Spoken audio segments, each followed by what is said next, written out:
Lahat sila, alam mo, maniwala ka. Si Presidente nga ang pumipigil sa military. Ayaw niya ng coup. Ang dami na lumapit sa kanya. Ayaw ko ng bloodshed.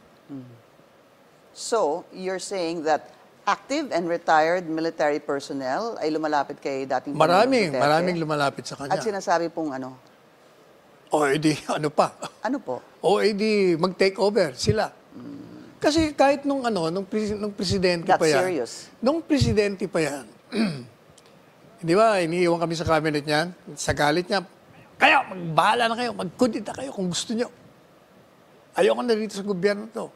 Di ba, ganon. Yun din ang sinasabi niya. Kung gusto niyo yan, pero ayoko ng bloodshed, ayokong madugo. Hindi ba sinasabi niya, hintayin niyo na lang, patapusin niyo na yung mama. Ayun, sa totoo lang, between us, talagang yun ang gusto ni Presidente.